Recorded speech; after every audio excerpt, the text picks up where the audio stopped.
Hello, everyone. This is criminal profiler Pat Brown, and this is Patron Hangout number 177. Welcome, everybody who is in the chat room for this hangout tonight. I think I've said hello to most everybody who's in there. So if you're coming in now, welcome. And if you'd like to be in the chat room, please do go to the link below, click on Patreon, and join. I have only one level. It's $5 a month. Helps an educational channel, and I have my live shows are 2 a week hangout and case show, and that's where I have patrons get to come to the chat room, the live shows. And then after I finish that, if you don't want to join Patreon, that's okay. Please subscribe to the channel, and all of my videos are public, so there's nothing you're going to miss if you don't join Patreon, except hanging out with these great people. So, all right. Let's get on with what's going on in the world today. But before I do, I got to always answer the questions people ask me about, which is number one is the cat, of course. Hey, Lisa asks, welcome. Okay, let me show you. Let me show you Mac, the feral cat. This was him last night. So he's in the door of my bedroom, and he just laid there for like, I don't know, a couple hours, which means I can't get up and go to the bathroom, because if I get out of bed, he runs. But it does seem very relaxed these days. So he's enjoying himself. And it's now been, I think I started letting him in the house back in March. And now he doesn't run as fast when he sees me. If I walk into the room that he's in, he doesn't race out like he used to. Now he leaves, but he leaves slower. And he comes in more often now. Come in and sit in the living room, sit in the dining room. He sits in my bedroom. After he eats his food, he'll lay on the floor. He loves his cat bed. And yeah, it's kind of funny sometimes, because if I get up and he leaves, I tell him, come back in a minute, I'll have the food. And then I put the food in my bedroom next to my bed, and I yell out, come on, Mac. And sure enough, he shows up within a couple minutes from outside. So he must lurk around the cat door or something. But so I wouldn't call him tame, but he's getting a little bit more. Yeah, this would be true. That's a very relaxed position. He obviously has moved in. That is a sign that he's not terrified of me. Still won't let me touch him. He does eat off my hand. I put the wet food on the back of my hand, the treat food, and I hold it over the rest of his food, so he'll have to eat that first. And sometimes he'll like back off, and he'll sit there and go, are you going to move your hand or what? And I have to outlast him, and finally he'll come up and he'll lick the food off my hand. I want him to keep doing that, so he's used to touching me. And then I move my hand away, and then he eats the rest of his food. But he's a work in progress. He knows I'm a safe place. Well, I think he does now. He used to, in the beginning, when he came to my bedroom, he was spraying everything. He was spraying the side of the bed and the closet door and the bedroom door and the armoire. He was like spraying all around. And he stopped doing that. Hasn't done that in like 6 months. So I think he thinks this is his house. He just isn't necessarily willing to be my best friend at this point and get near me. So that's the cat story. I want to show you something else, which is just weird. Before I do the news, is I have this weird problem where I noticed that I have trouble falling asleep at night. I go to bed like 2 o'clock in the morning. I'm a night person anyway. But then when I just don't sleep. I just lay there in the bed and it's dark and I don't sleep well. And I noticed that in the daytime, I sleep perfectly fine. I can have the sun shining in the window, no curtains, just shining on me. I sleep really well. And I feel all cozy and happy. And I'm like, why is it I have so much trouble falling asleep in the dark? And then I decided, maybe I just don't like the dark. And so I bought this little thing off of Amazon. It's one of these kind of silly things where you turn it on. It's got a little thing you can click. And it puts stars all over your ceiling. Really stupid looking stars, but anyway, they're stars. And then you can press another button and the aurora borealis comes by, and it's green and then blue and then red, and it goes like this. I have fallen asleep to this every night since I bought it, which is a couple weeks ago. I fall asleep within like 10, 15 minutes. I feel very relaxed. I like the room lighter.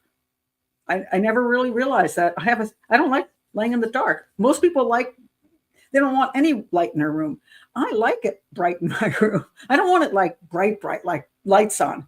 That will bother me. But this is pretty and relaxing, and I fall asleep. So in case you have that weird problem too, hey, who knows? Yeah, sometimes you find something and it actually works. Oh, really? I'm the same as you. Huh. Most people don't seem to have that issue. They have a lot of people have insomnia, but I think going to sleep in the dark is not usually something people object to. And when I used to do a lot of work for the hospitals, and I'd work all night long, come back, and I never felt a great need to have shade. I never liked curtains or shades. I've never had them on my windows. And I'll just come home at like 2 p.m. and go right to sleep. Never bothered me. So, but I don't like the dark. So I'm 100% cave dweller. Well, there you go. See, people are so different. And one of the tricky things about people being very different is that when we suggest something that would be, oh, this is what I do, you say, well, that sounds good, but it's not going to work for me. It works for you, which is good. So we have to have different ideas for different people so that each person can find what actually does work for them. So yeah, we're very different about that. You need a nightlight. See, nightlight wasn't enough for me. I guess I needed the whole night sky. But anyway, that's that. I want to tell you what I'm going to do on Sunday.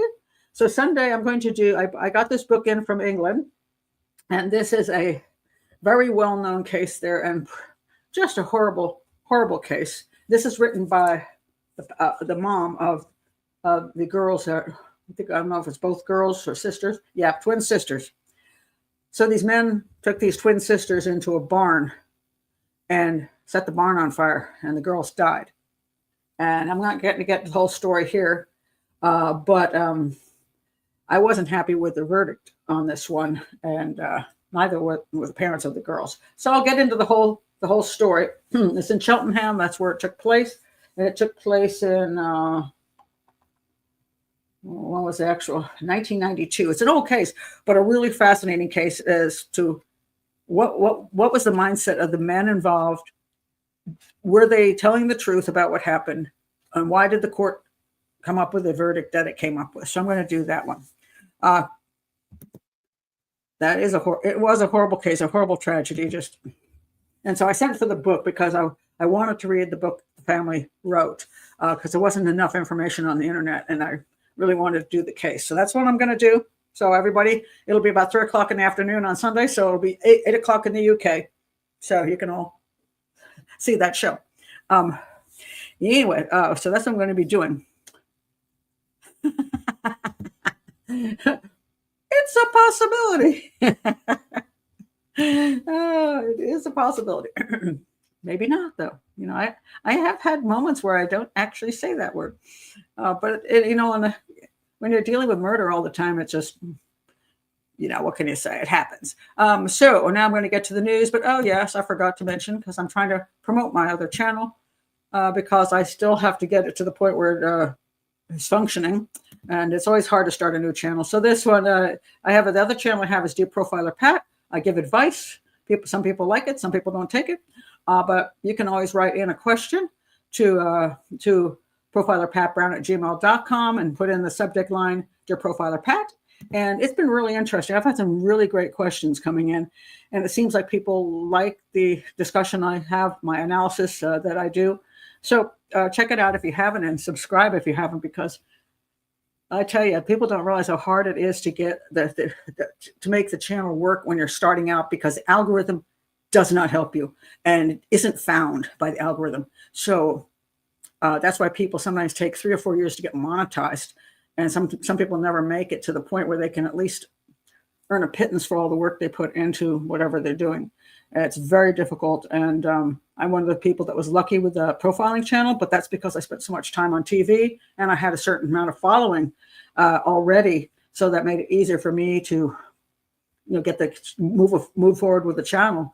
And my son has been out here the same amount of time with his channel, and he still isn't monetized after 3.5 years. And so that's this guy. And it's frustrating for him because the algorithm just doesn't pick it up, and he has no good way to advertise. So the majority of people never do get monetized. So, it's hard to work for free, even if you love what you're doing. So you have to get to the point where, if you're putting out the effort, that there's some financial benefit so that you can keep doing the work. So I'm still working on that one, and it's tough to start all over with a new channel. And so that's why I will promote it here if I can, at least. Well, thank you. I appreciate that. Hi, Tina. Okay, I'm going to the stuff now. News of the day. Yes, she's back. She's back. Who is she that is back? Yeah, Amanda Knox. All right. Amanda Knox has returned to the news. And Amanda is pretty upset because she just lost for the last time the slander case in Italy. In case you don't know, the Italian court upholds Amanda Knox's conviction for slandering former boss in roommate's murder. All right. I don't know if you're completely unaware of whatever happened. This is the case of Meredith Kircher, who was murdered in Italy, and Amanda was her roommate, and she had a little boyfriend, and they were arrested for the murder of Meredith, and eventually they spent, I think, about three years in prison there, and then they were released. And there's two camps. One, Amanda Knox is guilty, and one is Amanda Knox was just this poor innocent college student who just got completely screwed by the Italian court system. But let me read what happened here. An Italian court on Thursday afternoon upheld Amanda Knox's criminal conviction for slandering her former boss nearly 2 decades ago, when she was wrongly accused of murdering her fellow foreign exchange student roommate. Now, mind you, now they're saying this article says she was wrongly accused. I don't have quite the same opinion, and I'll link below my Amanda Knox analysis. I do not think she was entirely wrongly accused or completely innocent. I have a kind of differing opinion from both sides that she was 100% involved in the homicide and that 100% she wasn't even in the location. I think it's in between that. But she is not in prison for that. She is now living in the United States, got married, had kids. And so she is no longer charged with that. The Supreme Court in Rome found Knox, a 37-year-old former Italian exchange student, guilty in June 2024. She's an Italian, I guess? I thought she was an American exchange student. How do you say that? When you're over in another country, aren't you an American exchange student? I don't know. Anyway, she was an exchange student in Italy. She was found guilty in June 2024, of wrongly accusing bar owner Patrick Lumumba of murdering her 21-year-old English roommate Meredith Kircher in 2007. And they decided to uphold the verdict on appeal on Thursday. Knox said she was coerced by the Italian police into accusing Lumumba of Kircher's murder. And by the way, I did read her book, Waiting to... I forgot the name of the book. I own it. And I read her whole explanation of the case and her explanation of how she was supposedly coerced into saying that the guy she worked for in the bar, Patrick Lumumba, killed her roommate. I did not buy her story. I still don't buy her story. And she says this: Italy overturned this conviction, sent me for retrial last year. They found me guilty again, and now this is my final bid to clear my name and once and for all. I'm not a liar. I am not a slanderer. I was not present at my house when Meredith was murdered.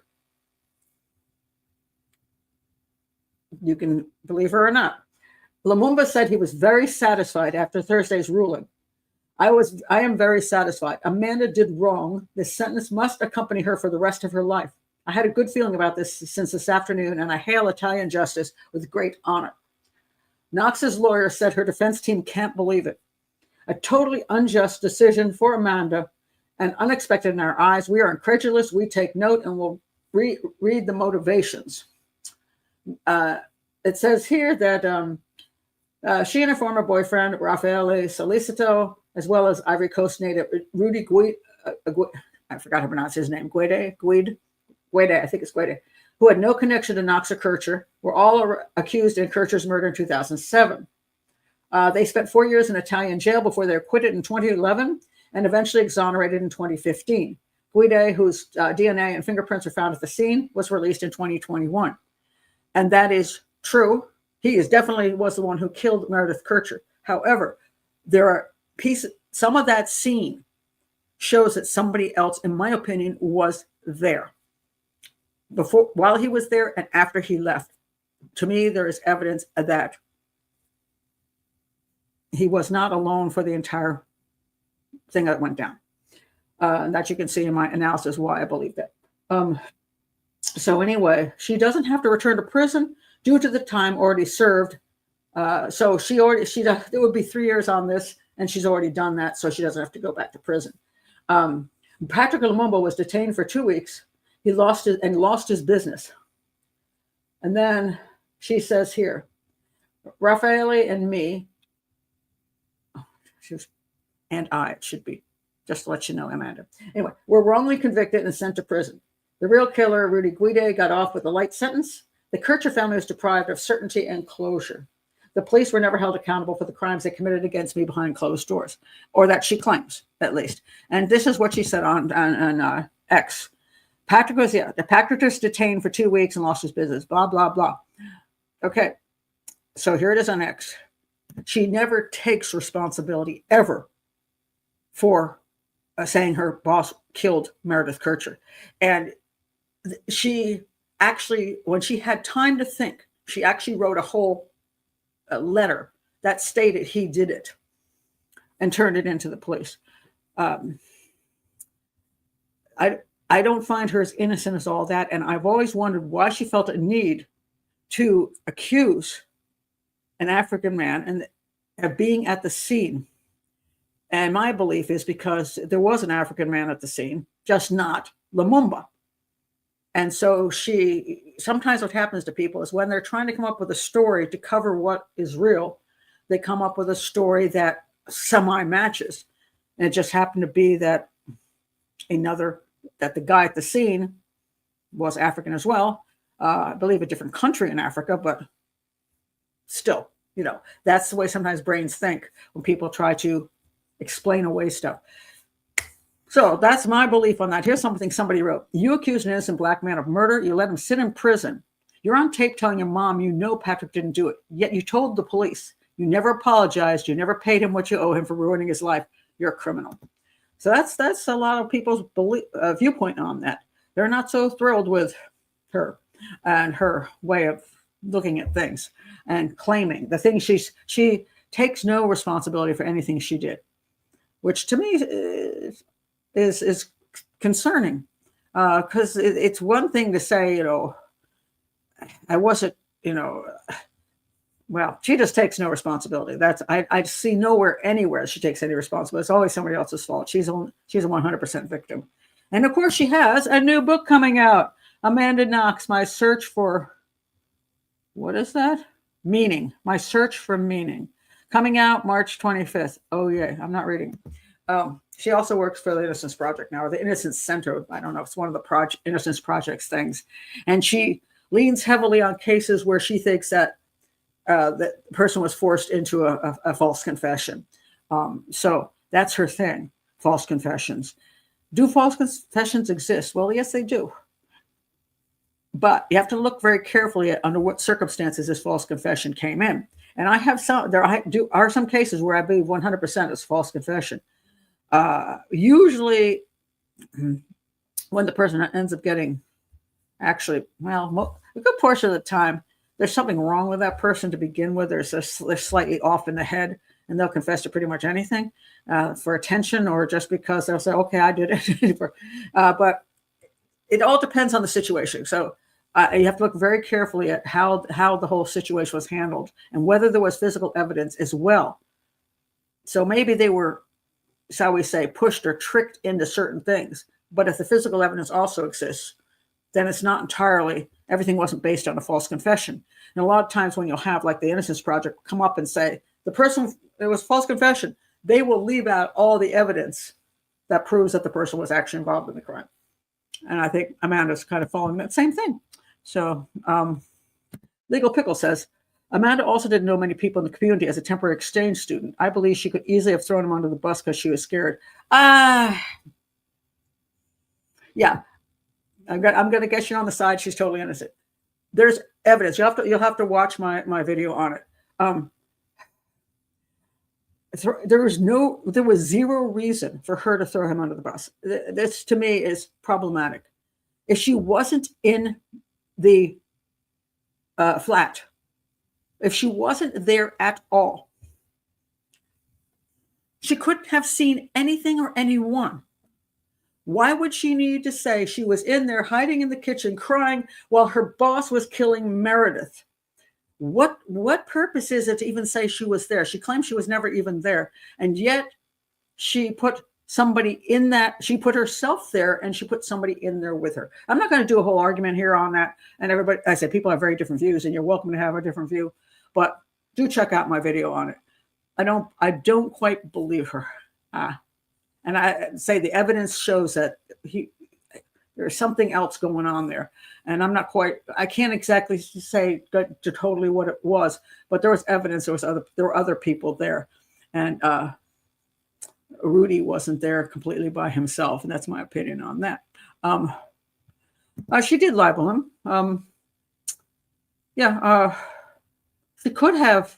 She made a lot of money on her book. But her claim is that the police owe him the apology, not her, that she was forced 100% into saying that. But there was the written part was very concerning. She had time to think about it. And then she keeps saying how she was in a dream. She was in a dream. And it's the story. As a profiler, I look at that and I see deception all over the place. When I look at her statement, I see deception. So go check out the video on that. Speaking of false confessions, we have the next one on right here. Okay. So the next one is the other news of the day. And this is coming out of Delphi. And it has gone berserko on, well, it's all over the internet. Of course, everybody's jumping on it because Delphi is a big money maker. So I should probably do a whole separate video so I can make money. But, I don't have enough to say to find it worthwhile doing. But I do want to talk about it. So here we are. Ron Logan, he's back. All right, he's dead, but he's back. So the news story is this. All right. And people are jumping all over it. They're like, oh my God. So here we go. Okay. So what is the news story? Here we have the headline. Former Delphi murder suspect made detailed confession to the killings, attorneys say. All right, do keep in mind, this is the attorneys say. What happens when a person is convicted, especially in a very high-profile crime, which has got so many elements to it and so much money invested?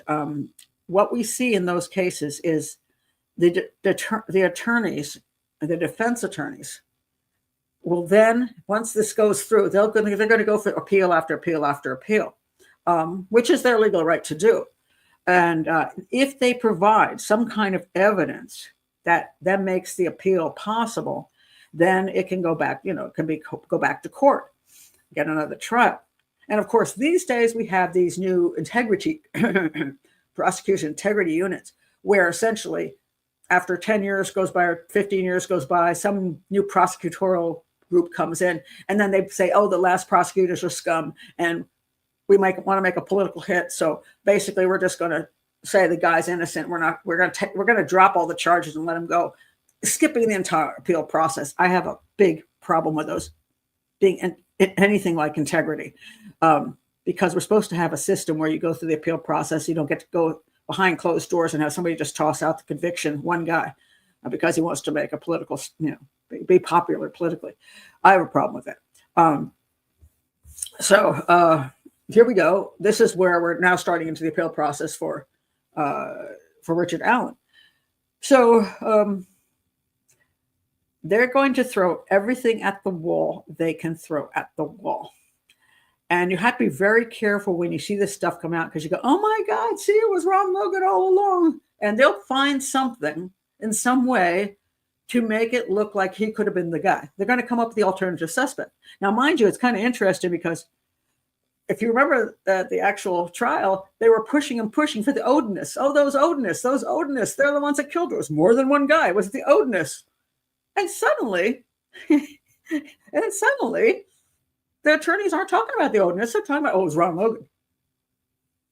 What happened to the Odinist? It was so much the Odinist. Where did they go? Where did they go off to? And now it's one guy. Now it's just Ron Logan.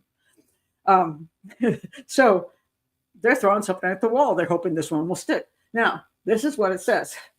A man who was once a prime suspect in the Delphi murder case made a detailed confession to the killings while in prison. There aren't quotes. I'm going to put quotes here. According to a new court filing from Richard Allen's defense team.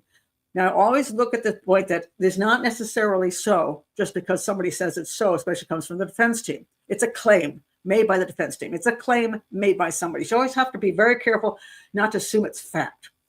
Allen was convicted in November of the brutal 2017 murders of Abby Williams and Liby German and sentenced to 130 years in prison. He maintains his innocence, except for all the confessions he gave. So that was kind of problematic. Didn't do him good in court. The supposed confession made by Ron Logan, who owned the property where the girls' bodies were found on February 14th.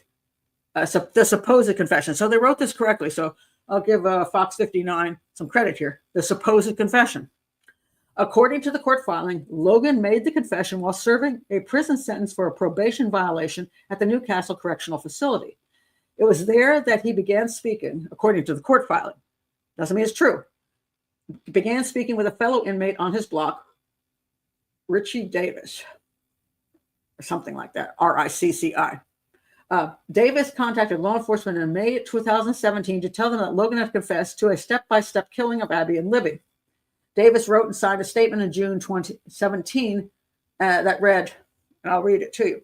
Now, what's very interesting about this is that the girls were killed February 14th, and in May, March, April, three months later, Logan is just in custody for dumb shit he did, violation, and sits down with this guy and says, oh, by the way, I killed those two girls. Here's how I did it. Now, this is very early on, so keep that in mind. So the statement the cellmate statement is this. Mr. Logan has made reference to the killings in Delphi, Indiana. He told me he was the one who killed those girls, that it got out of hand. He walked with them in the woods to his property, and the girls wanted to turn back. Supposedly to show them some rabbits, mind you. Now, I right here I'm having issues. Would somebody tell me what the problem is? So he's walked with them in the woods to his property, and the girls wanted to turn back. He said that he walked the girls to the woods to take them back to his home and show them some of his animals, which were the rabbit and I don't know what else he had in there. Tell me what problem do you see already here? Let's see. Okay, I'm not going to get into. You can read. We can watch all of my videos. Okay, you can watch all of my videos on there. I'm not going to argue whether Richard Allen is guilty or not guilty here. And please don't argue it here. Okay, this is not a place to argue. Please, because this is what happens in chat rooms. Sometimes people start getting into a big argument, taking sides on something. I'm not talking about that. I'm talking about whether this is important, valuable information, or how do we look at this information? So let's not get. If you want to watch all my videos on it, all my videos are on there about that case. And this does not matter. Has no meaning. Just because somebody has a criminal background doesn't mean they're a serial killer, which is what the person is who killed the girls. All right. Whether he did it before and never got caught, whether he started late in life, which is unusual. But let me tell you, Richard Allen was in his 40s, and Ron Logan was 77 years old, and he had a crap crime background. Not whatever. But so that again, that's not proof of anything, and let's not go there because that's not what I'm talking about. I want to. There's a written statement from the guy who was in prison with him. So horses, okay, we wanted to look at horses, not gerbils, horses and rabbits. That's a good point. If this were true, why would they have not gone with that from the jump? That would be stronger than Odinist. Yes, this is a concern. I mean, the Odinists were so ludicrous. And they knew about Ron Logan right from the very, very beginning.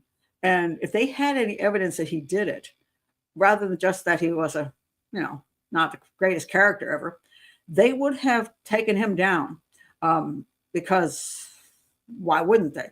Why would they go? They went to what's his face with the guy who was online, and the little creepy dude online, and his daddy, and then there's the Odinist, and then there's Alan. Okay, so but my problem is with the statement that was made here. If you look at what the statement is,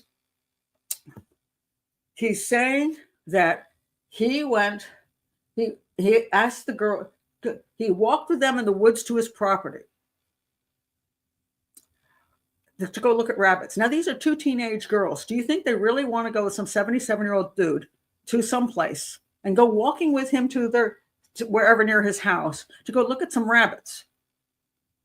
And is that what we see? We saw two girls crossing over that bridge, and when they got to the other side, the guys pulled a gun on them and said, down the hill. There's no evidence they went walking with anybody, any place, spent any time with the killer prior to down the hill. That was when it all started. So the whole statement here doesn't match the crime. And that's the problem I have with it right there.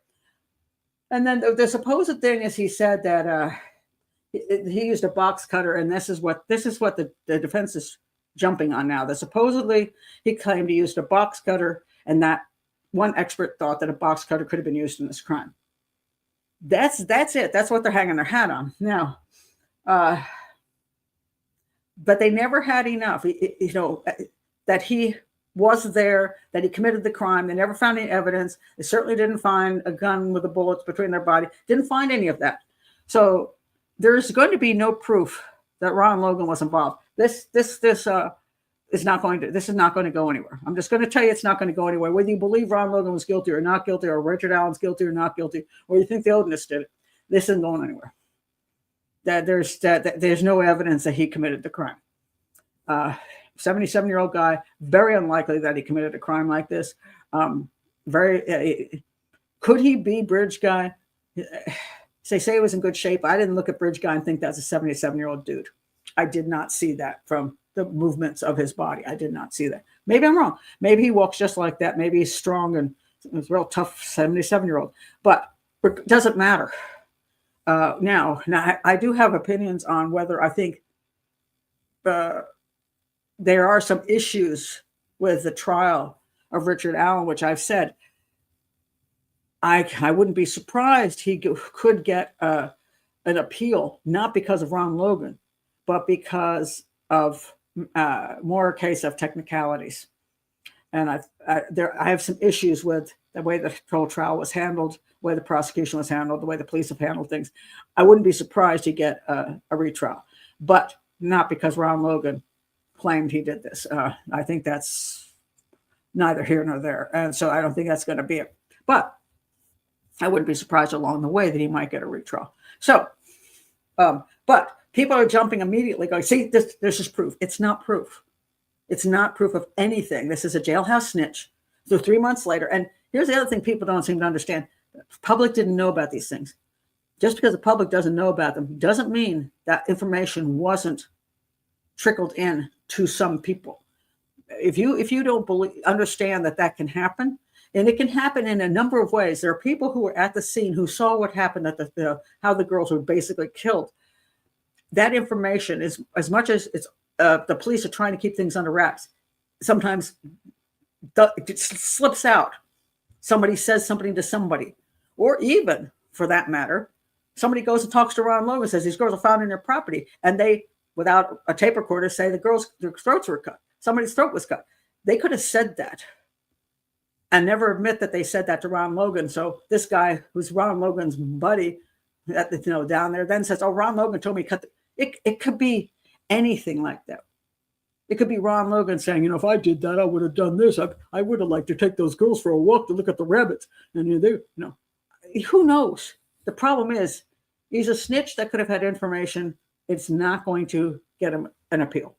So you can all get excited for the people who think Richard Allen is innocent. You can all get excited for a little while, and it will not do anything. So Well, then we'll see something. Then we'll see the Odinist return, and we'll see something else there. So I'm just explaining how things work. Okay, I'm not going to dwell on this because I know people get all bent out of shape, and I like to keep my channel without that kind of anger. This is an educational channel. I'm not fighting for Richard Allen. I'm not fighting against Richard Allen. I don't do 50. You know me. I don't do 50 shows on a case because I've taken a side. There's an educational channel showing you how profiling works, how I analyze evidence. That's all this channel is. And I'd make a fortune if I just picked sides and went to town on it and picked apart cases and, decided I was going to prove whatever. But this is an educational channel. And if you're here, understand that's what I'm doing here. And this isn't about taking, some kind of agenda. I don't have one. So I don't have to like or dislike a person who's been convicted. I'm looking at evidence. So that's what I stick with. All right. Trying to read what this says. Pat is not a fence sitter. Oh Lord. Okay. So I'm going to move on because I really don't want a big, huge argument over this case. Because just go look at my videos and then go look at other people's videos. People are going to have opinions. There's just no way around that. Yeah. Somebody told me about this case, and I wanted to mention it because it is so similar to the case I just did, but had a completely different ending. Let me find it.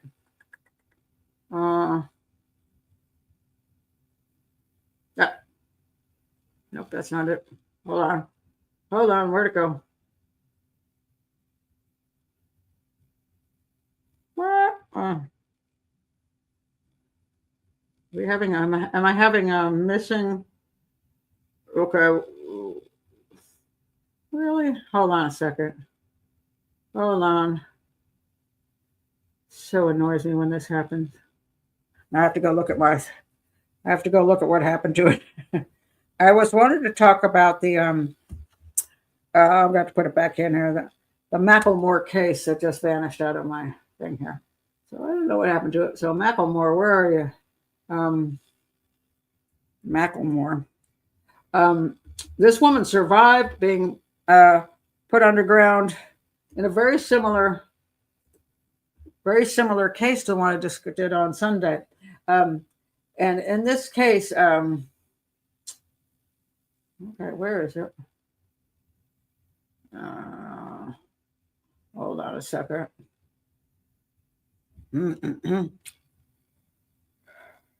Barbara. Let me put her name in here. She was the case I did on Sunday. Oh, no, I actually didn't do it on Sunday. Sorry, I did it on Tuesday. I did it on Tuesday. And it was the Illinois case. Here we go. No, that's not it either. What in the world is going on here? Now I got to put in kidnapping. It was here. It just vanished. All right.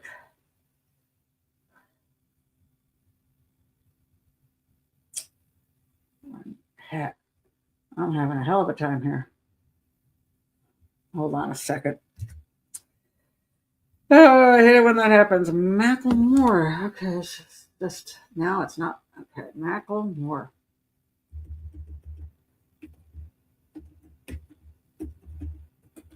Okay, I'm going to show you a picture of the woman. Here she is. That's her with her dad. Extremely, extremely wealthy. No. The heck? Hold on. Okay. Well, actually, it's Mackle.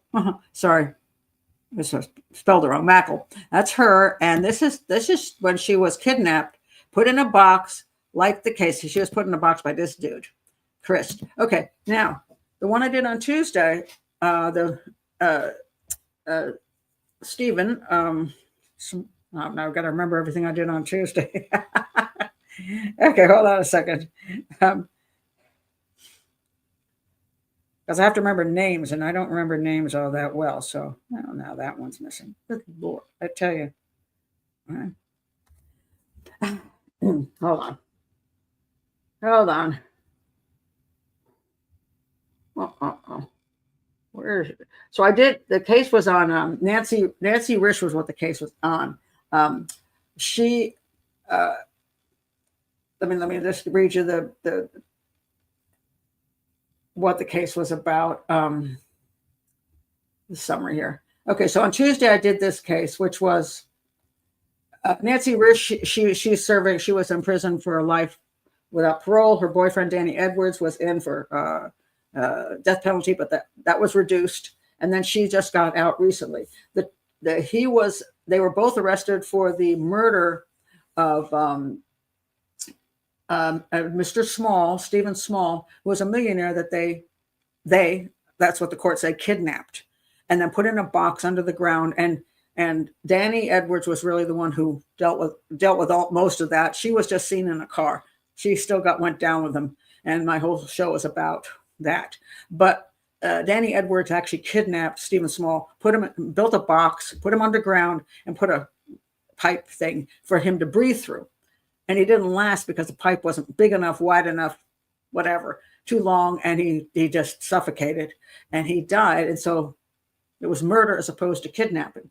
Now, so this other case, which is really interesting, is let me roll back to where I just put this one at. Okay. So this woman was kidnapped, and her father was very wealthy, so they were going for the same kind of thing to get a pile of money. Now this happened in now her dad had a $65 million corporation, so he had money. Barbara was attending Emory University in Atlanta, Georgia, and she got sick with a Hong Kong flu. And so she her mom traveled to Atlanta to help take care of her daughter and drive her back to the family home in Coral Gables, Florida. This was during Christmas break. Before they departed, they stayed at the Roadway Inn, and her boyfriend came over there and visited them. But then some other people visited them at the Roadway Inn. A guy named Stephen Christ. He was wearing a mask and holding a shotgun. He's a prison escapee, and his accomplice, Ruth Eisman Shear, I think. So anyway, both of these cases, the one I did on Tuesday had a male-female team, and in this case, the same thing. So he knocked on the door. It says they both knocked on the door, so I don't know if that's true. But anyway, and they said that there'd been an accident, and they thought, oh, the boyfriend was in an accident. So they opened the door, and they grabbed Jane and bound her up, and then they forced Barbara. Oh, so both of them were there. So this case, in the other case I did on Tuesday, only the guy kidnapped the victim and put him he built the box. He kidnapped the victim. He put him in the box. He did the whole thing. And the girlfriend was pretty much never proven to do more than sit in a car while he went and made phone calls. So it's hard to even know if she knew it was happening. In this case, the woman did know it was happening because she was with him when they knocked on the door and kidnapped the woman. Right? So anyway, they kidnapped her.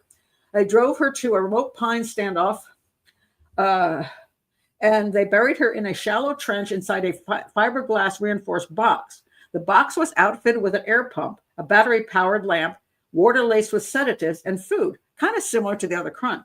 2 plastic pipes provided Mackle with outside air. They did better with the piping system in this particular case. And it's interesting how the same thing was done with the same intentions. But they got really light sentences. And the other couple got death penalty and life without parole because the guy died because they didn't provide the proper air. Now, they demanded a $500,000 ransom. First attempt of the ransom drop was disrupted when 2 policemen drove by. They fled, and the FBI found the car abandoned. Inside the car were photographs of a man with a policeman's hat and the car registration, the name of George Deacon. The second ransom drop was successful, but there was no word from the kidnappers. They traced George Deacon to the University of Miami, discovered he built ventilated boxing for a living. Deacon's boss provided the name of Ruth Eisman Shire, who also worked for the university, as someone he had spent time with. Then they contacted a local man who just bought a small trailer from a man with some odd paperwork inside. They found letters addressed to George Deacon and this Gary Christ, who had escaped from prison. When they compared the fingerprints found in the car to those in Christ's files, they discovered that Deacon and Christ were the same person. So Chris made boxes in a different name. So anyway, then Chris called and gave the switchboard operator, the FBI, vague directions to Mackle's location. And they sent all the agents out, and they rescued her. She was suffering from dehydration, but otherwise unharmed. She had spent 3 days underground. So now you look at the case from Tuesday. He only spent, his kidnapper told him, you got 48 hours worth of air here. I'm going to get the money and then be back, or before then. But the problem was he supposedly died within 4 hours because of a lack of ventilation. This woman survived for 3 days. So somebody knew what they were doing with putting in the proper ventilation system, and somebody did not. So she was returned to her family, and she married and had children. So everything went nicely after that for her. Now, what happened with the two of them? So in my opinion, it was the same crime, except one just executed it better than the other one, as far as not killing off the victim. Chris was arrested after a tip led to a search toward the swamps in Florida, and he hid in the swamp. She was arrested. The girlfriend was arrested. She had applied for a job at a hospital, and the background check matched a fingerprint. Now, both these couples were idiots as far as leaving evidence. Eisman Shire claimed she left Miami because she and Chris became separated after the money drop, and she was unable to get back to the car and thought he had abandoned her. She was convicted and sentenced to 7 years in prison. The other woman, who was not proven to actually do any of the kidnapping or even know what was happening, she got life without parole. This woman gets 7 years because the woman didn't die. The victim didn't die. Chris was convicted and sentenced to life in prison, but was released on parole after 10 years. He also received a pardon to allow him to attend medical school. He practiced medicine in Indiana before his license was revoked for lying about a disciplinary action he received during his residency. Then, in 2006, how could you pardon this guy? For what reason? He's a kidnapper. He might be a psychopath. But anyway, in March 2006, he was arrested on a sailboat off the coast of Alabama with 14 kilos of cocaine, worth $1 million, and 4 undocumented people. He was sentenced to 5 years and 5 months in prison and released in 2010. He didn't even do the whole 5 years. He got 4 years. Then 2012, the judge revoked his supervised release for violation of his probation. Then he left the country without permission, sailing to Cuba on a sailboat. So look at the difference in the sentencing.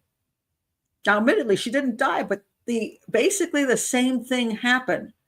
And they got a slap on the wrist for a kidnapping plot like that. And it just amazes me.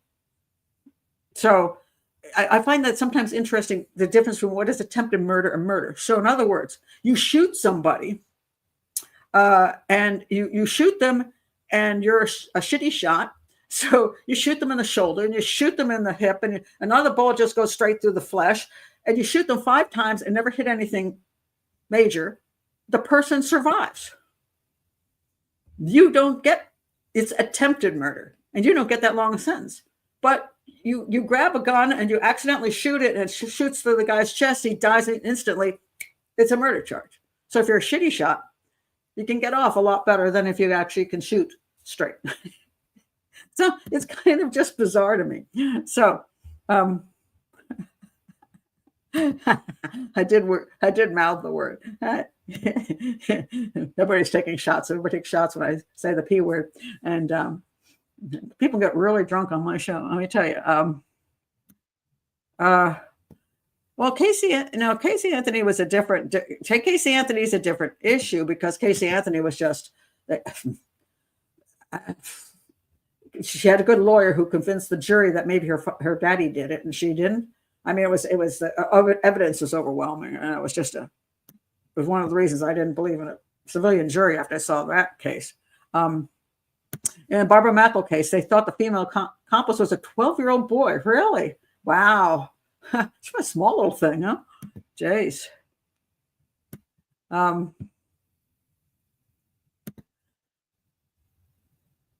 think they get you for both the kidnapping and murder. Well, if the guy died, the problem is the guy died. I mean, that was the problem. The intention wasn't to kill him. The intention was no different in either of these crimes. Just that Danny was an idiot, more of an idiot than the other guy. At least the guy knew how to build a decent box with ventilation. He just knew how to do his job better. The other guy was just stupid. But it's interesting how the exact same intent was there. There wasn't any difference in intent. Both of them did the same thing. They built a box. They provided an air system. They left the person with food and water with every intention of getting the money and releasing them. Neither one of them intended to kill. One guy gets 10 years and a pardon, doesn't go to medical school, and the other guy is still in prison and would have gotten the death penalty if they hadn't changed that. And the two women, the woman got a slap on the wrist on one, and the other woman, who had no idea, in my opinion, that there was even a kidnapping going on, or the guy was going to die or anything. She had no idea. She ended up in prison for life, except she is now out for, you watch the video, find out why she's out now, but she spent three decades there. So it's just interesting how different, same exact intention, and yet they get treated totally differently. It's just phenomenal. There's not a lot of it's just things aren't the same. That's all I could say. It's shocking sometimes that depending on what state you're in, depending on the prosecution, depending on whatever, you can get a life sentence or you can get a slap on the wrist for the same exact crime. It's kind of phenomenal. So always make sure you commit your crime in a state that's not going to do you. You got to think these things through. Legal Pickle says sentencing and parole are a joke. I watch another YouTube channel that streams parole hearings from different states. It's bananas. I wouldn't be surprised. It is. It's crazy. And the parole system. Sometimes you wonder who the hell those people are. What is it that gives you that ability to sit on that parole board and come up with intelligent decisions? It's like. It's a mess. Michaela says the justice system is totally broken in Australia. Time to scrap it and start again. I think in a lot of countries that's always been an issue. I mean, it's a difficult. The whole system is difficult to begin with because laws can be changed, because there's emotions involved, because quite frankly, the legal system is full of attorneys. And if you're becoming one, I'm not talking about you. Maybe I am. But full of attorneys. And attorneys make money off the system. So does a judge who is an attorney. And there's so much mixed up in it. It's not a simple matter of we're just going to do this, and we're very stoic about it. We're going to make sure and there's not much money involved. I mean, especially when you got video cameras in the courtroom, and then you got Jose Baez up there, and he's doing a whole show, and the whole world sees it like a reality TV show, and there's so much involved that when you come down to it, is there justice? And that can be true for just about anything. Is there justice, or is this a dog and pony show where somebody's getting screwed? With either maybe the victim of the crime, maybe the family of the victim of the crime, or maybe the person who is on trial is getting screwed too. It just all depends. And a lot of it's a crapshoot. And it should be less of a crapshoot. In my opinion, we should do everything we can to make it not a crapshoot. Because justice shouldn't be that. Well, that's my soapbox. I do that. I do my soapboxes. Don't call that my agenda. So, yeah.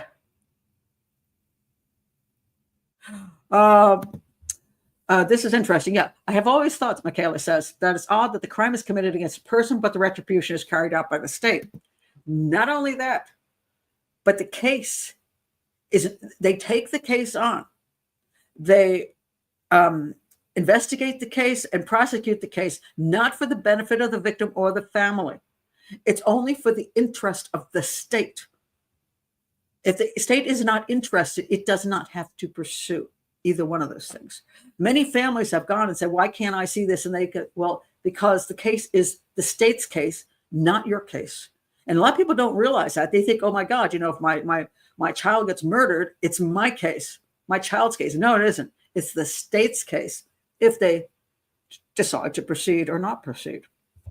It's only if it's an interest to the state, which the state, now you can back off and say, well, the state is supposed to be the people. It's interest to the people of the state, in the sense that as a community, we have to ensure laws, and and so if it's of interest to the community, therefore the police and prosecution will go ahead. And so in theory, the people are the state, and therefore it's an interest of the people to provide justice for the people. But it gets very complicated. And so, yeah. So yeah, gets very messy that way. Let's see, what else do I want to talk about? Somebody asked me about this case, as it off in England. These are this horrible case of the Hunts, and this is the creep Kyle Clifford. Can I say psychopath? Probably. He was dumped by his girlfriend just a week before he murdered her family, and Louise is his girlfriend on the left. Hannah's her sister, and that's the girl's mom. A horrific case. And the brother of this creepo also went to prison. He went to prison for murder because a couple of teens on a motorcycle damaged his vehicle that he loved, and so he chased them, and then he beat one guy to death. So his brother was in prison for that. This guy used a crossbow and killed off his ex-girlfriend, her sister, and the mother, and an absolute horrific crime. Let me find it. Here we go. This one's still here. All right. Messy breakup a week before Crossbow murder of BBC star John Hunt's daughter. She dumped Kyle Clifford after he banned her wearing makeup, seeing male friends, and staying out late. Now, does something bad run in this family that the brothers are both murderers? Well, yes and no. We all know there's a family where you have one person grows up to be a serial killer, and the other one grows up to be the sibling grows up to be a social worker. And it may be because there is some dysfunction in the family. So one takes on the role of being angry and hateful, and the other one takes on, let me see if I can fix everything. And so that does happen. But there are oftentimes, if you look at disturbed families where you got a lot of some negative things happening in them, it could be because whatever they're growing up with isn't exactly the healthiest situation. And the way they deal with things isn't a healthy way of dealing with things. Now, what's really sad, and I just want to point this out to anybody, I'm not blaming the victim. I just want to point this out because this is so freaking true. When you hook up with somebody and that turns out to be this kind of person, your family is at risk as well as you. It could be your children. It could be your sister, your mom, whoever also is in that group. And it's so sad because I've seen people do the same thing though. Like, let's say it'll be a second marriage. And so the guy has a teenage son. He marries this woman. She moves in with her daughter. They get married. Now they have 2 kids in the house, his and hers. And the teenage boy decides to wipe them all out. So the woman didn't raise the teenage boy, but now she and her daughter are dead because they married the teenage boy's father. And I'm not saying the father's necessarily totally to blame either, but it's just that whenever you hook up with somebody, it influences the entire family. And we see this in a lot of cultures. One of the reasons they'll have a thing called arranged marriage is because they're very well aware that when their child marries somebody, that they're linked to that family. And so some societies will then decide that they will choose that person's spouse so that they have the appropriate family connection, that they're similar and they can get along and that there's not going to be a problem, whatever. And sometimes these days, like in India, for example, where arranged marriages are very popular, today is more of I meet a guy that maybe the families try to introduce, like, you don't have to take this guy, but we've talked it over. These two families think it's a good person for you, a good woman for you, a good man for you. And they're not forcing the person into it, but they're recommending it highly because they feel their families can connect well. And a lot of the world doesn't have that. You find somebody, you fall in love, or you fall in lust, or whatever the hell you fall in love, whatever attracts you to that person, and you hook up with them. And unfortunately, what happens when you get a person who has a personality disorder of some sort, a lot of times they'll do the love bombing thing. So they'll oh, this person's really great. They treat me so nicely, blah, blah, blah. And they rush into that relationship, and it ends up being a very abusive relationship in one way or the other.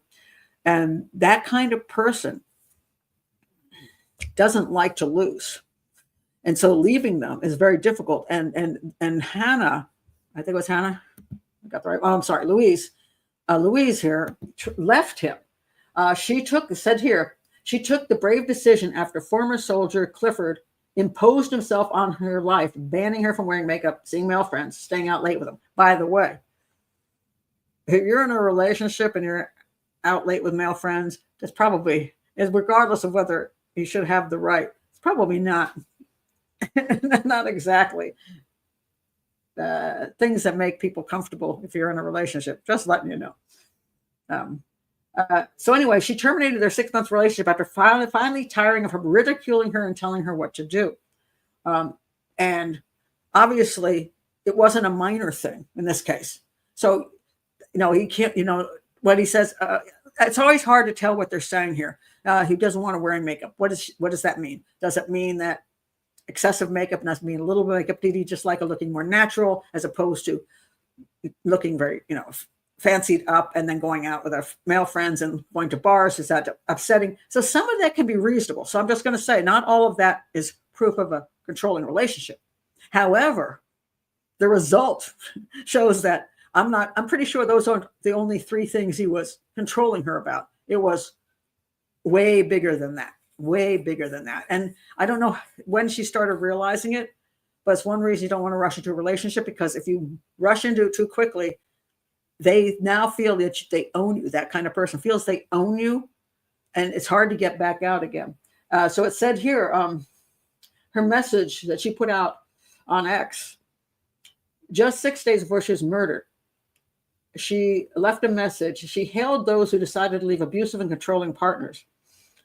I would also just say, if you got an abusive and controlling partner, putting that on X is probably also not wise.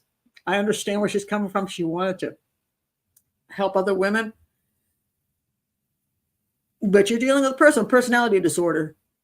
You poking that bear. I mean, and it's really tricky to get away from a person like that. It's very tricky, because if you're hurting their ego and they don't like it, they may have a very, very, very dangerous reaction. Just saying. Not that you're wrong, you have every right. Just letting you know, it can be really dangerous. There are some methodologies from getting away from abusive people, which is more to the effect of you have to get them to want to leave you as opposed to you leaving them. You have to become, it's like they just decide it's embarrassing to be with you. You're not, you're too whatever. You don't look attractive enough now, and you say stupid things in public. They just start disliking you. Then they leave you. You're in better shape. But if they see you as their prized possession, and you tell them, "I don't want you anymore," and then tell everybody else you're this guy that's doing this, and it can be very dangerous. Not saying, again, you don't have the right. I'm just saying it's dangerous, and it's very difficult to deal with a person who is an abusive, controlling psychopath. All right. So she put this post out, and she said, if people are calling you dumb for 11 years, but in the 12th year you decided you were done, it takes a lot of strength to break a tie. That is true. It takes a lot of self-love to choose yourself. That is true. And she's saying, no matter if you're in one of these relationships, it doesn't matter how long it takes you to get out, and be proud of yourself that you got out. I like her message. The message is good. It's just when she put that message out, it was a dangerous time to put that message into the public forum where her boyfriend could see it or her ex could see it. Louise and older sister Hannah Hunt, 28, were then shot dead by a crossbow bolt fired by 26-year-old Clifford, who then also stabbed their mother to death with a butcher knife. He turned up at the suburban home to collect some of his belongings following the split with Louise. I'm not sure why the stuff was in there. I don't know if I thought they weren't living together, but if they were living together, again, you're moving in too soon with somebody you shouldn't be sharing a home with. Just saying. They weren't together long enough for this stuff. Please, guys, wait longer. Date, get to know the person. Do not move into their place. Do not have them move into. Do not set it up so quickly. Why? Because it's harder to break it off when they now feel they're with you. So don't go there too quickly. And also, if you don't go there too quickly, if they what they want to do is control you, they'll get bored with you really fast and they'll dump you and move on to somebody they can control. So it's much safer to be slow because they don't have patience. These guys don't have patience. So just a family friend said that the mother, Carol, told friends at her local gym that her youngest daughter was involved in a messy breakup with her boyfriend. She confided with a friend. She said her daughter's split with her boyfriend was messy, and she didn't go into too much detail, but you could see she was concerned. So they knew something wrong with this guy. And if you also believe something's wrong with the guy, and you really think you cannot trust them, you better get some security. Set up some security. Just don't assume that they're not going to show up and do something. Despite her courageous decision to leave Clifford, dog groomer Louise was still left devastated. And the stress of the breakup is understood to have caused her to crash a car near her family home. She's only been with this dude 6 months. I'm not sure. I don't know if man, it's sad. She had a very bad breakup. She was a nice girl, and she was very upset about breaking up with her boyfriend, which,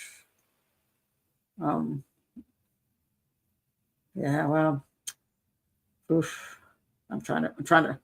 The Daily Mail page is very slow because they've got too much advertising on it, so you can't scroll to the stuff you want. Anyway, he's in prison now. He's been arrested, but just a very sad case of. You have to be very careful who you hook up with. That's all I'm saying. It's because getting somebody is easy. Getting rid of them is very difficult. Be a whole different thing. And don't, especially if you have kids.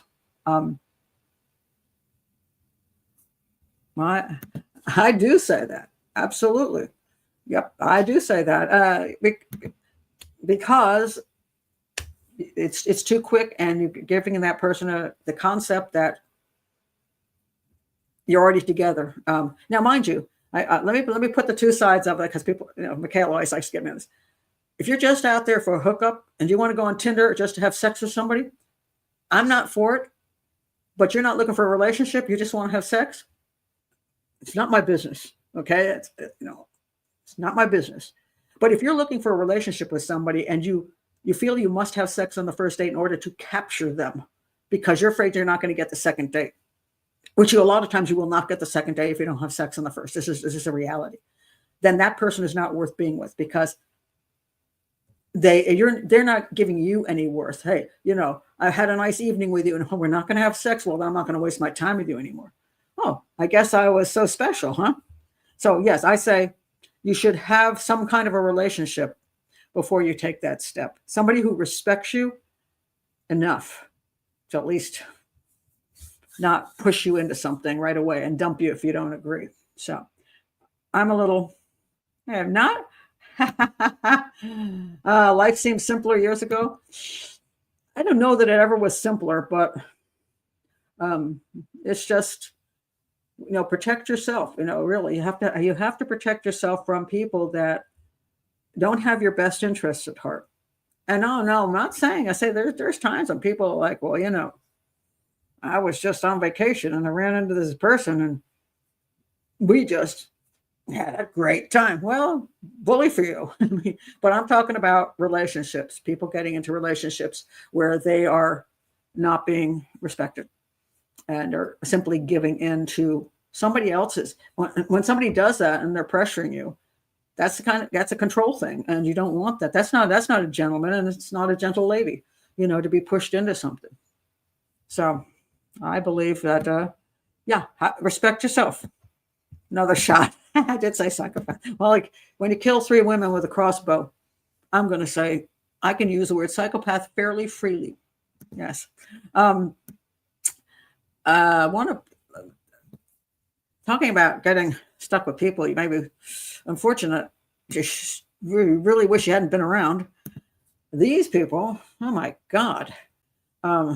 These people got killed by that. Well, they're up for now. This couple. All right. This is an interesting case where the question is there evidence more than a good theory, which is what their lawyers say. It's a good theory, but did they really commit the crime? Am I going to lose this one too?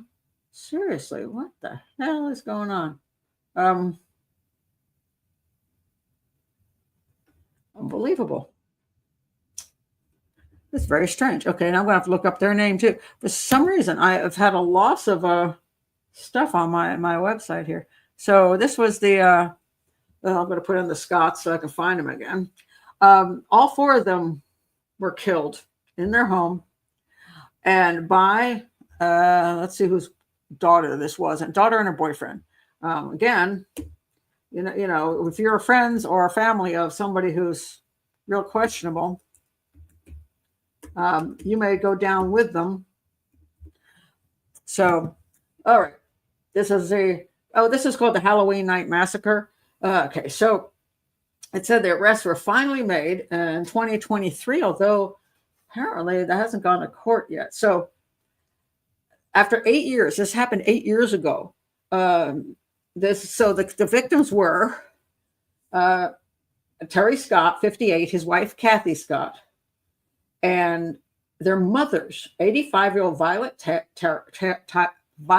Taylor and 80-year-old Barbara Scott.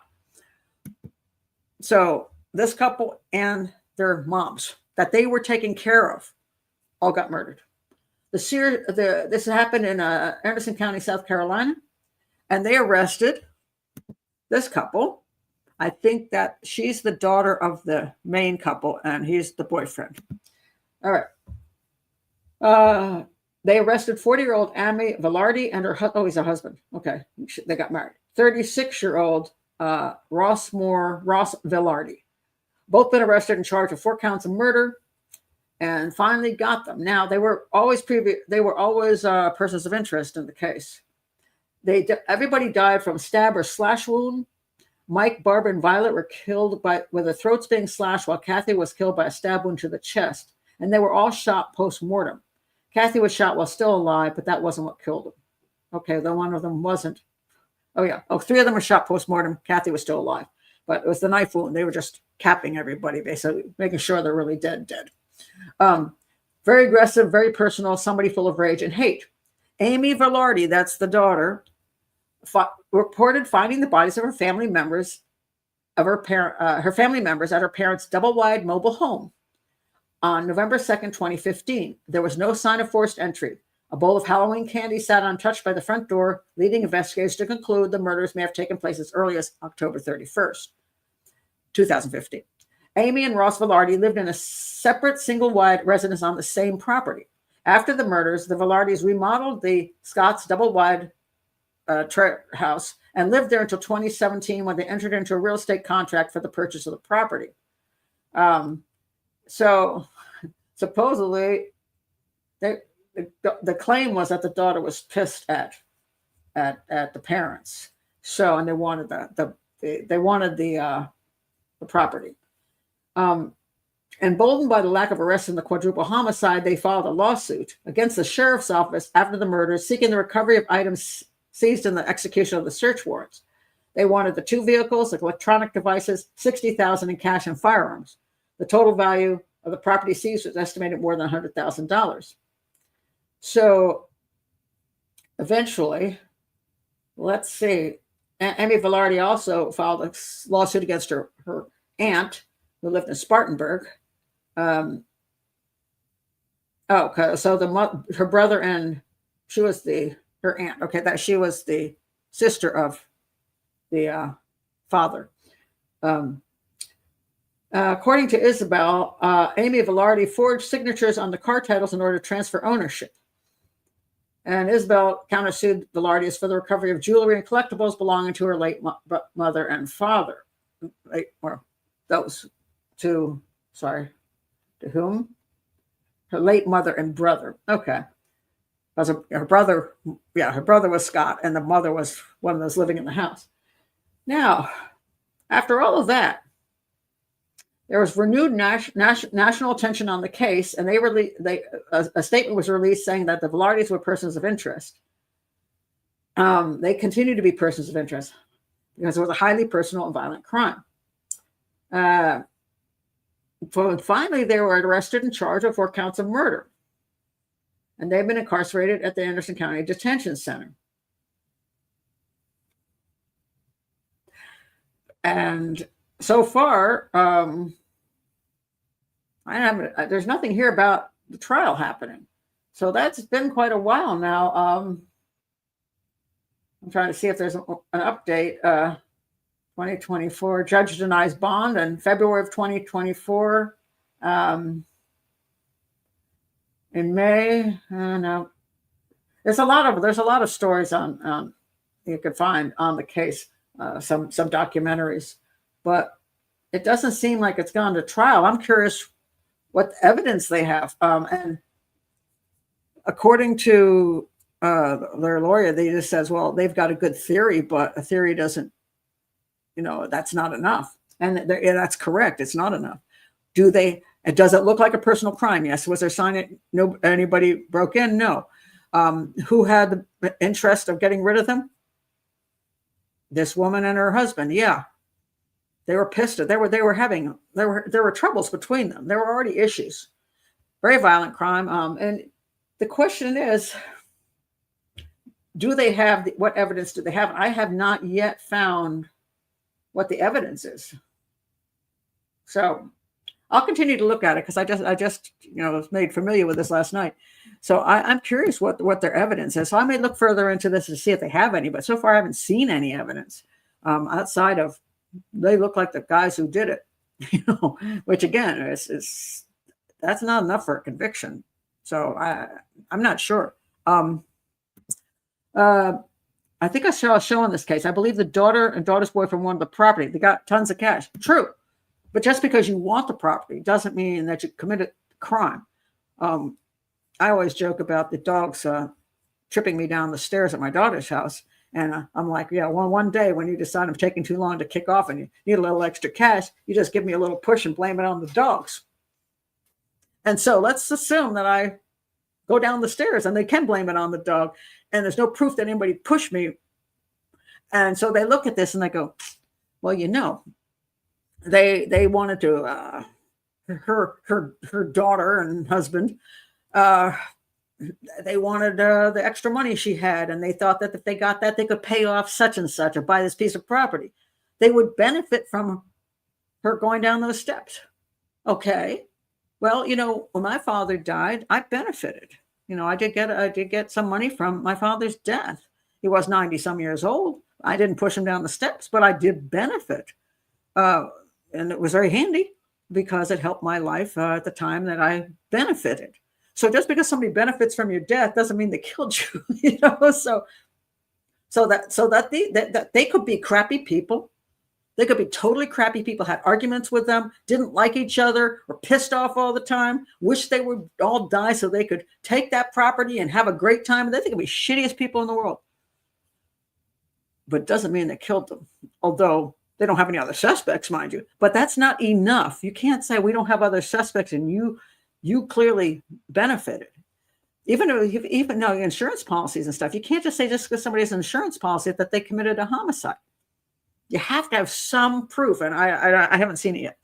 A theory does not a motive make. Well, even if it does make a motive, it doesn't mean even if you have a motive, it doesn't mean you committed the crime. A lot of us have motives for getting rid of people, but we didn't do it. it's a old joke, if I get a terminal disease, I'm going to write this list down of all the people I want to get back at and all the companies I want to, I'll go out and kill everybody. No, people make jokes like that. They have motives. Doesn't mean they would carry those motives out and commit the crime. So you can't, that's not enough. So I'm going to be curious. I'm going to look to see if you guys run into any information about the actual evidence they got about. Do I think they probably did it? Yes. Do I think they have enough? I don't know to prosecute. And if you know of any links, send them over to me by email, message me, whatever. I'll be curious, because I might look into this further. I find it interesting because they've been in, I guess, jail for like 2 years. What do they have? Is what I'd like to know. So I'd be just real curious. We think they have something for probable cause to arrest them, but maybe not. Let's see what I've got. Just a couple fun ones here at the end. I call it fun. This one just made me kind of laugh. It's just all the way we look at things. Okay, so American Airlines is getting sued by a black cop sues American Airlines for accusing him of trafficking his white wife on a honeymoon flight. All right. And it sounds awful.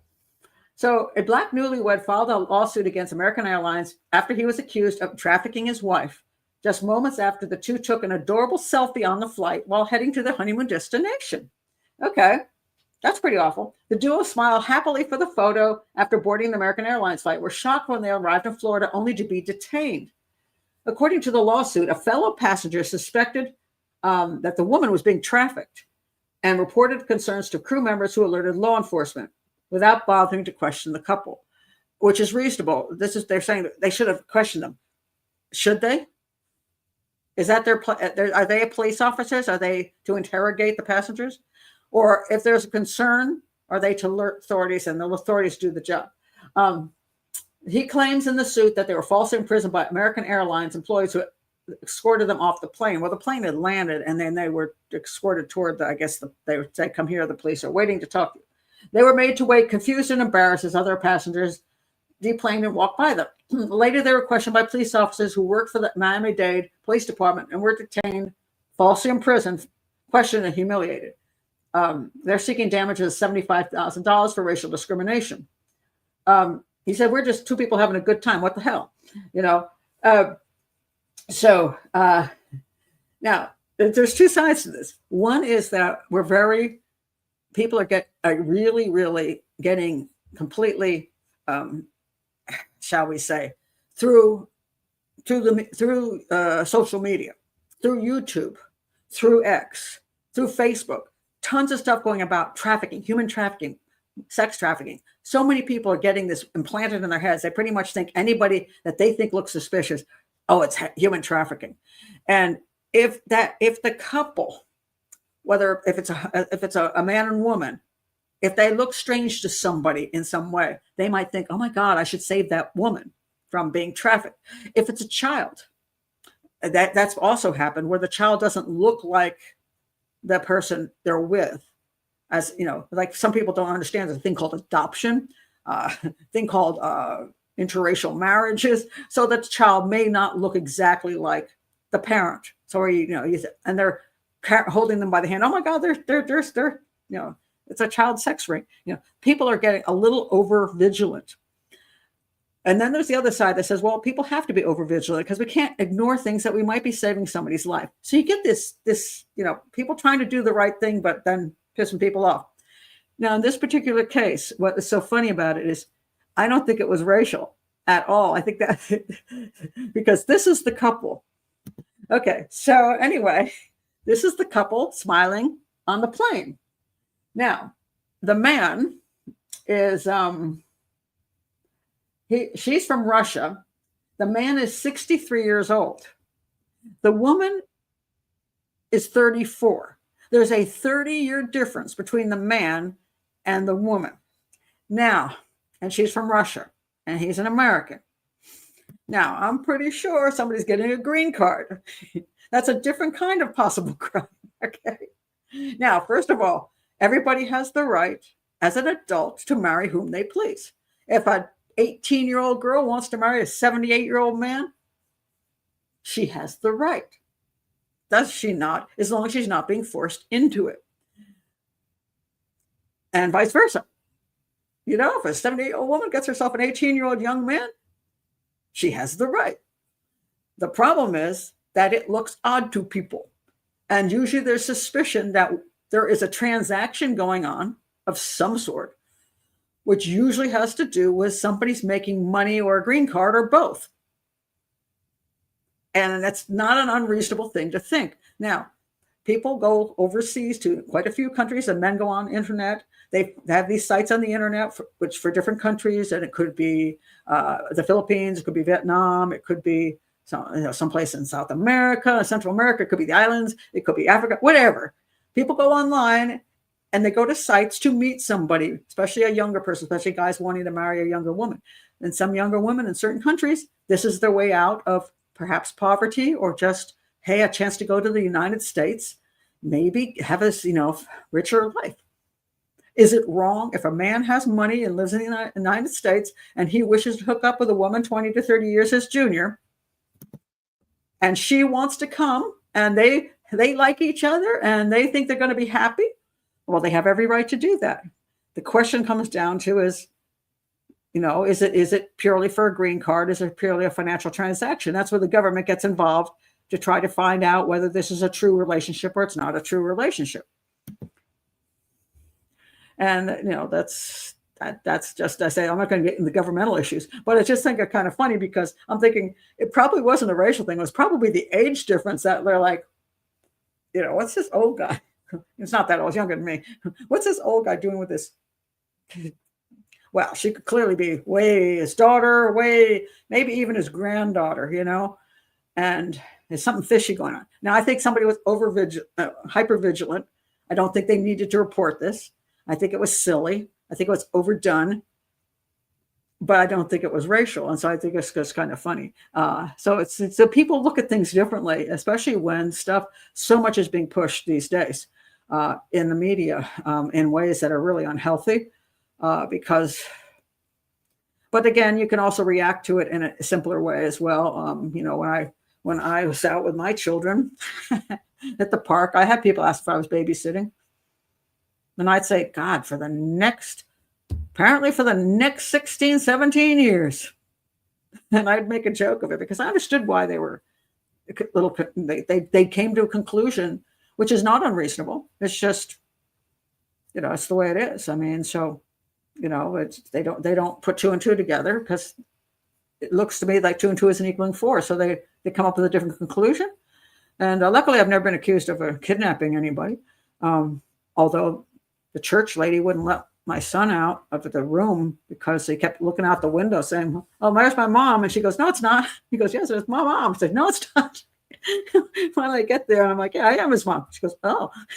So we just sat around the dinner table going, "That's my mom." "No, it's not." "It's my mom." "No, it's not." We just made a joke of it because we understood why she was protecting him. She didn't want some lady to come and take away this young boy. At the time he was, I don't know, he was 7, something like that. It was they were being very careful, and they weren't going to let him go with a woman who wasn't his mother until they found out it was his mother.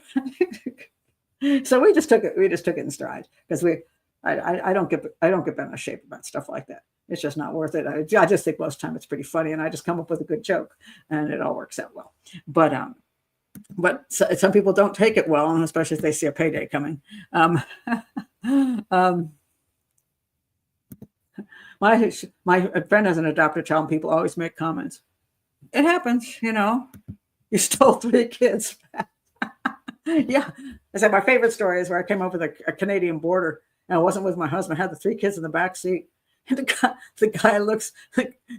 U.S. guy, he looks in there, he looks at the 3 kids, and he goes, "Are those your kids?" And I went, "Oh my God, I always thought they were." And he just went, just, not worth getting all upset about. Yeah. So yeah. Green card marriage, good looking though. Yeah. So, hopefully they actually, they're getting, if both of them are getting something out of their relationship, They have the right to that relationship. It's if the government doesn't, the government thinks it's completely a green card thing. Like, what's her name? Remember the woman from Hawaii who she was in a green card scam. Now, she was in a green card scam. Hannah, whatever her name was. She, that was a scam. And they didn't look so odd together. So, I just think this is just a good arrangement for both of these people, because he gets a young'un and she gets a guy with some money, and she gets to come to the U.S. So both of them are happy. So anyway, let's see what time it is. 8:30. Do I have anything else I want to do here? Let's see. Let me check what's left up here that didn't just vanish on me today. Oh, okay. I'll do a Dear Abby. So I do have my regular Dear Pat Profiler Pat channel, but this is just I like to do a small one every once in a while. Dear Abby, hosts would like to slam the door on guests who arrive 1.5 hours early. 1.5 hours early. Dear Abby, we recently hosted an event at home, and one couple showed up an hour and a half early. I thought it was incredibly rude. Well, apparently those are not Jamaicans or Africans. My Jamaican African friends come an hour and a half late. They'll come an hour and a half early.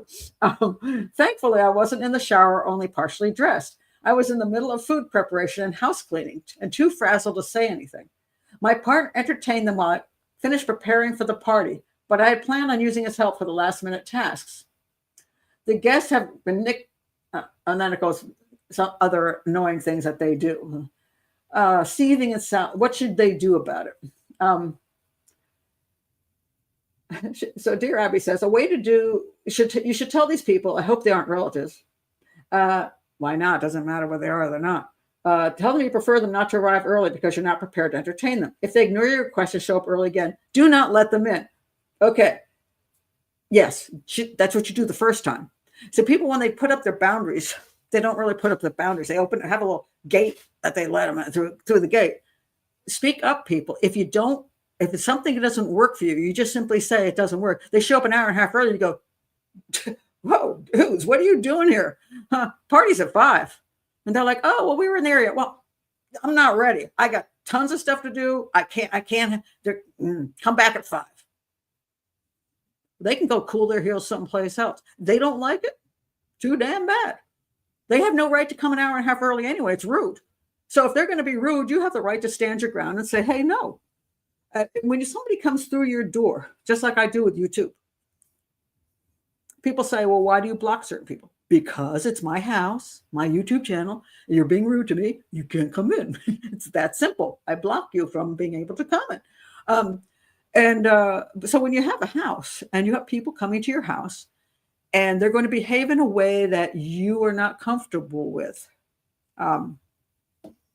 then you stop them and you say no. So if they're like, for example, let's say you're a house that does not like bad language. You don't have swearing in the house, and you got this cousin, and he's going to come, or your daughter's boyfriend or whatever, and he's a cusser. He likes to use the F word like every other sentence, and you got kids in the house or dainty or older people who are very uncomfortable around this. You stop them at the door and you say, look, by the way, I know you like to swear a lot, and I'm not saying you can't do that, but you can't do it here. So when you walk through these doors, none of that language can happen. No F word, no S word, no any of those words. Because we have people in this house that are very uncomfortable with that. So if you go to a bar and you hang out and you want to say all the F words you want, no problem. But not here. And if he comes in and he says that, you pull him aside and you say, hey, you know what I told you? So please don't do it again. If you do it again, I'll have to ask you to leave. And if he goes, well, I don't want to come to a house, you're going to ask me to leave, or I can't even talk freely. Well, there's the door. Bye. Too bad. Get out. It's your house. It's your house. If you're vegetarians and you say to people, we're vegetarians, we're having a vegetarian meal tonight, and everybody can share in something, but please, no meat. And the person shows up with a pot roast, you say, gee, please leave that in your trunk of your car because we have all vegetarians here and they don't like the smell. We said no meat, and well, we're just going to eat it ourselves. No, we're having a vegetarian meal. Put it in your trunk. take it home, enjoy it later, because we don't want to have meat at the. That's the rule. It's the rule. You can't bring your pet. You can't bring your pet. You can't bring your pet. You don't come show up with 2 dogs and say my dogs can come in your house. No, they can't. So, it's your house. And when you go to somebody else's house, you respect them. And if you can't, maybe they shouldn't let you in. And you have every right to stop somebody in. You can be pleasant about it, but you can say, no, no. And if they're going to be crappy people about it, well, then you need better friends and better relatives. And you don't need to see them so often. So,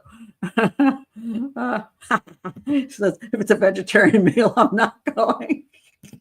Well, hey, I cook mostly vegetarian in my house, so my kids don't want to come here. They go next door. They get really good steaks. And you could just say no to showing up someplace too. Is that all? 10 minutes? Well, it is a car. You need a van at least. Have a little bit more fun. So make them go to Starbucks. Sure, people can kill time someplace. I mean, you always can. I mean, just go someplace else. Have a cup of coffee for a while. Go. And if it depends but you just don't. You can't show up an hour and a half early. You just can't. And unless that person doesn't care. Now, mind you, people are different. Some people wouldn't care if you sat there while they did stuff. That's just the way my mother-in-law would have anybody in the house anytime. You never had to call and say, I'm coming. You just show up. My mother-in-law my house was always open. My parents, oh no. My parents, you made sure that you were invited. You didn't show up and knock on their door. That was not okay with them. But they were different cultures. And so whatever culture, depending on what it was, is how you behave. So, that's pretty simple. Just, don't understand that you're going to somebody else's house or somebody else's country. Act right. Be respectful of don't show up. Just, if you don't like the place you're going to, you can't abide by their rules. If they say we don't want to talk about politics, and I want to talk politics. Well, don't go. Don't go. Go someplace else, because they said they don't want to talk about politics. So don't. So just don't do what they don't want you to do in their home. It's their home. It's crazy. The same thing happens with weddings. Somebody sets up rules for weddings, and somebody wants to break those wedding rules. It's like, no, just either do what they ask you to do or don't go. You can always say no. I mean, there's some weddings I won't go to. Somebody says, "Oh, we're having a destination wedding." It's like, well, are you paying for my ticket? No. Well, have a nice wedding. I'm not coming, because those things are expensive, and I may not want to go to that location and spend all that extra cash. Or if they have such expensive rules or difficult rules, it's just uncomfortable. Just send a little gift and say good luck. But people, why can't I bring my 2-year-old? Because they didn't want kids at their wedding. Now, mind you, once upon a time, kids were welcome at most people's weddings. And it depends on the culture again and where the wedding was. But some people love having tons of children. They didn't mind screaming children at the wedding. It's not a big deal. Other people don't want any kids around the wedding at all. Their wedding, they pick what they want to do. And you either show up or you don't. I mean, it's not all that hard. All right, that's it for tonight. So yes, come back Sunday for the UK case. I'm looking forward to reading more about it and finding out exactly what was going on. So I'm glad you're all here tonight. Thank you for being here. And so hopefully my ears are clogged. What's going on here? I feel fine, but my ears are clogged. Anyway, so I will see you on Sunday if you can make it Sunday. And yeah, again, if you're new to the channel, please do like and subscribe. Always helpful. Believe you me, it's always helpful. Thank you. See you later.